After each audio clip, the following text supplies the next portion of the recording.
If the United States is asking its intelligence community to do this finding, you probably will be swamped with all kinds of conspiracy theories.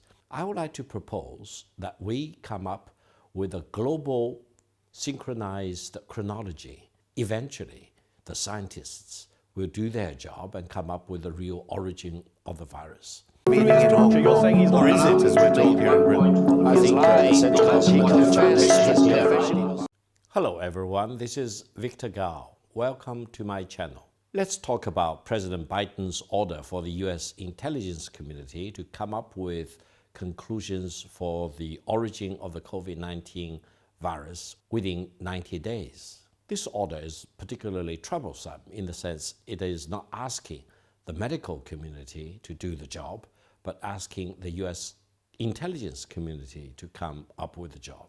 I think if we follow this logic, if the United States is asking its intelligence community to do this finding, and another country is asking its intelligence community to do the job, eventually you are not going to get the real origin of the virus. You probably will be swamped with all kinds of conspiracy theories. And this is not helpful in mankind's fight against the COVID-19 virus.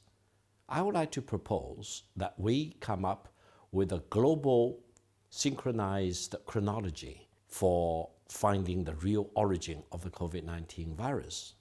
We build up the timeline, build up the chronology, and all countries, all medical institutions can plug in the evidence they find into this global data bank so that eventually the scientists will do their job and come up with the real origin of the virus. This is very important. I was trained as a lawyer. Whenever we take over a case, we always start by building up the chronology. We also remember that when the Spanish flu was plaguing mankind, you really cannot find patient zero in Spain. The patient zero is back in the United States. And why should the COVID-19 pandemic be really an exception? I think we really need to leave no stone unturned in finding all the evidences which eventually will lead to the real finding. Some people are worried about what is the purpose of pointing the accusing finger at China and what will be the consequence of all this fuss, rather than really concentrating on the fight against the spread of the virus and saving as many people as possible from dying from the virus.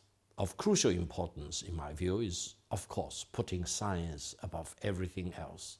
We need to really focus on science, let science do its job in cutting off the spread of the virus and saving as many people from the virus as possible.